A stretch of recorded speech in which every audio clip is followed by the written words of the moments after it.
क्या भारत की रक्षा ताकत अब नए दौर में प्रवेश करने वाली है? 114 राफेल जेट खरीद का फैसला क्या सिर्फ हथियार सौदा है या वैश्विक रणनीति का बड़ा हिस्सा?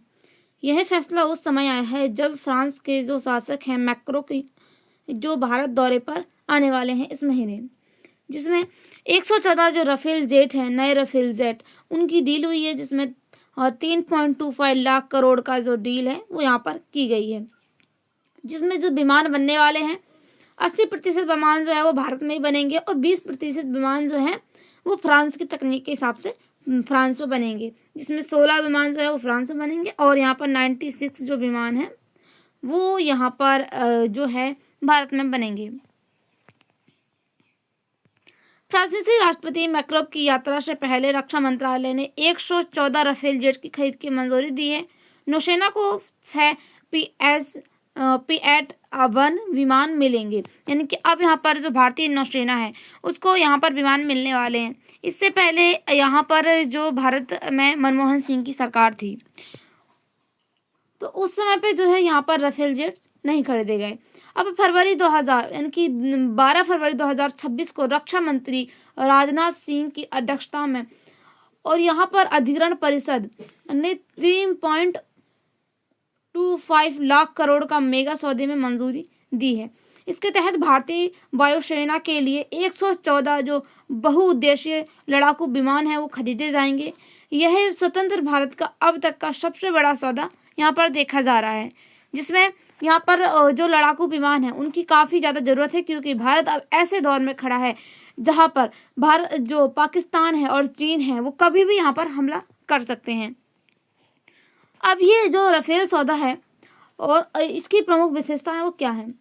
यह सौदा 2016 में 36 राफेल सौदे का विस्तार था, लेकिन इस बार मेक इन इंडिया को ध्यान में रखते हुए एक यहाँ पर बड़ा जो है यहाँ पर सौदा किया गया है, जिसमें 18+96 जो फॉर्मूला है वो रखे गए हैं, यानी कि 18 विमान जो हैं फ्रांस में सीधी तरीके से तैयार होंगे और वहाँ से आएंगे, और जबकि 96 विमान जो हैं भारत में यहाँ पर देसी तरीके से, देसी तकनीक से, भारत की तकनीक जो है उनके द्वारा बनाए जाएंगे।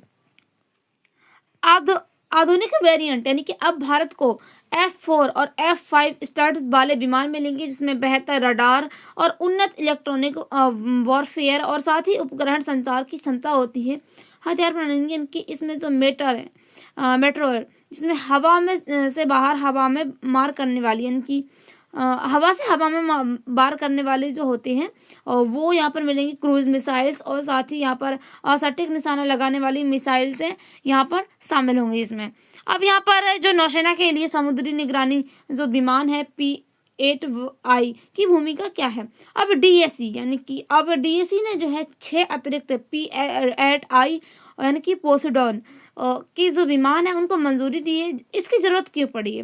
क्योंकि भारत की जो 75 यानी कि जो तटरेखा लगती है भारत की समुद्री क्षेत्र में, जैसे कि यहाँ जो तटरेखा रखती है वो 7500 किलोमीटर यहाँ पर तटरेखा है, जो कि हिंद महासागर में बढ़ती चीनी पनडुब्बियों की जो गतिविधियाँ हैं उन पर नज़र रखती है। यानी कि अब जो समुद्री वाला क्षेत्र है, यानी कि जो ये समुद्री वाला क्षेत्र है, यहाँ पर जो चीन है, चीन ने अपनी पनडुब्बियाँ यहाँ पर जो गतिविधि है वो बढ़ा दी है। तो इससे जो है भारत अब इनकी नज़र रखने के लिए जो इस तरीके के जो यहाँ पर जो भारतीय नौसेना है उसको यहाँ पर जो विमान है उनकी ज़रूरत पड़ रही है।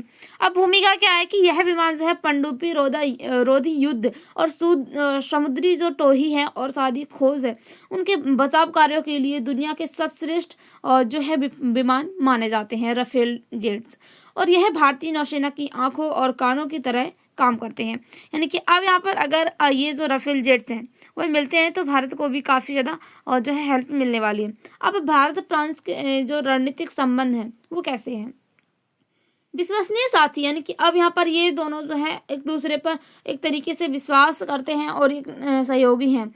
अब फ्रांस एकमात्र एक ऐसा पश्चिमी देश है जिसने 1998 के परमाणु परीक्षण के बाद भी भारत पर प्रतिबंध नहीं लगाए, और दोनों देशों को एक दूसरे की स्टेटस यानी कि स्वतंत्र लेने की क्षमता का सम्मान किया। राफेल और स्कॉर्पियंस पनडुब्बी जैसे प्रोजेक्ट ने फ्रांस को रूस के बाद भारत का सबसे बड़ा जो भागीदार है वो बना दिया है। यानी कि अब जो राफेल जेट्स और स्कॉर्पियन पनडुब्बी हैं, ये जो प्रोजेक्ट हैं, इन्होंने भारत को सबसे बड़ा भागीदार यहाँ पर जो है रूस के बाद फ्रांस को बनाया है। अब भारत की जो रक्षा नीति है और रणनीति का महत्व क्या है। वायुसेना के पास अभी 29 से 30 स्ट्रोक वार्डन है। यानी कि अब यहाँ पर जो है 10 सालों में जो यहाँ पर मनमोहन सिंह की सरकार थी, तो उस समय पे यहाँ पर केवल जो है 30 जो यहाँ पर और राफेल जेट्स थे। अब यहाँ पर एक बड़ी ये मात्रा में यहाँ पर जो है एक अंतर देखने को मिला है कि यहाँ पर जो है 114 राफेल्स की जो है डील की गई है। अब चीन और पाकिस्तान के साथ बढ़ते तनाव के बीच यह डिटरेंस यानी कि दुश्मन को एक तरीके से डराने के रूप में यह कार्य किया जा रहा है। राफेल की उपस्थिति से दुश्मनों के विमानों को भारतीय हवाई क्षेत्र में घुसने से पहले जो है कई बार सोचना पड़ सकता है।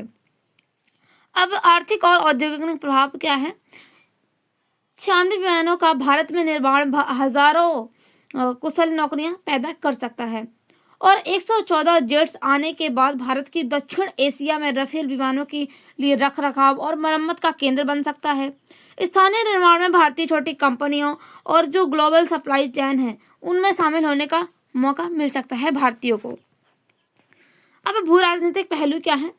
फ्रांस और जो भारत है, भारत के संबंध कैसे हैं। यह सौदा भारत और फ्रांस के बीच रणनीतिक साझेदारी को नई जो है ऊंचाइयों पर ले जाएगा। फ्रांस भारत का एक ऐसा साथी रहा है जिसने प्रतिबंधों के समय जो है साथ दिया है। यानी कि अब 1998 में जो प्रतिबंध लगे थे उसके बाद भी भारत पर जो है भारत का साथ फ्रांस ने दिया था।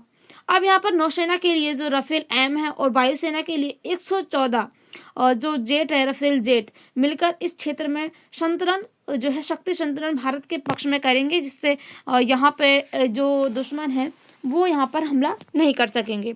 अब इसमें चुनौतियां भी देखी जा रही हैं, जैसे कि लागत यानी कि 3.25 लाख करोड़ एक बहुत बड़ी जो है राशि है जो रक्षा बजट के पर दबाव डाल रही है। यानी कि अब यहाँ पर रक्षा बजट के लिए काफ़ी बड़ी जो राशि है वो यहाँ पर खर्च होने वाली है। साथ ही समय सीमा यहाँ पर लगने वाली है, काफ़ी ज़्यादा समय लगने वाला है। निर्माण शुरू होने से पहले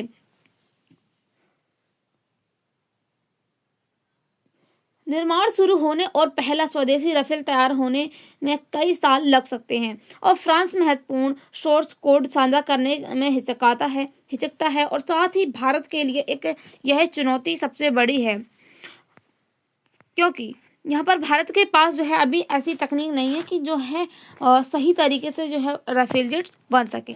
अब वैश्विक रणनीति पर क्या असर पड़ने वाला है। यह सौदा रूस पर भारत की जो निर्भरता है वो कम करेगा और फ्रांस जैसे पश्चिमी देशों के साथ जुड़ने का संकेत है। अब यह हिंद महासागर क्षेत्र में भारत को एक नेट सिक्योरिटी प्रोवाइडर के रूप में स्थापित कर सकता है। अब भारत के लिए इसमें फायदे क्या हो सकते हैं। सशस्त्र बल का आधुनिकीकरण होगा, स्वदेशी रक्षा पारिस्थितिकी तंत्र का विकास होगा, युद्ध की स्थिति के तुरंत जवाब देने की क्षमता हो जाएगी भारत में। यानी कि अगर यहाँ पर भारत और जो पाकिस्तान है और जो चीन है अगर यहाँ पर हमला करते हैं तो तुरंत जो है भारत जवाब देने की क्षमता रख सकेगा। यह सौदा केवल विमानों की खरीद नहीं है बल्कि भारत की वायु शक्ति और पुनर्जीवित करने का एक संकल्प है। यह मेक इन इंडिया और आत्मनिर्भर भारत के सामने सपने को पंख देता है और सुनिश्चित करता है कि भारत आने वाले दशकों में अपनी सीमाओं को एक जो है रक्षा स्वयं कर सकता है। यानी कि अगर आने वाले समय में कोई भी बड़ा युद्ध होता है तो भारत इन राफेल जेट्स के जरिए जो है भारत की रक्षा कर सकता है। जैसे कि यहाँ पर जो ऑपरेशन सिंदूर हुआ था तो उस समय पे जो यहाँ पर पाकिस्तान का सहयोग जो है यहाँ पर चीन ने किया था। तो यहाँ पर हम देख सकते हैं कि जो चीन है और जो पाकिस्तान है वो कभी भी जो है भारत पर हमला कर सकते हैं, इसीलिए यह जो है भारत को काफ़ी ज़्यादा सुरक्षित करने वाले हैं। Thank you.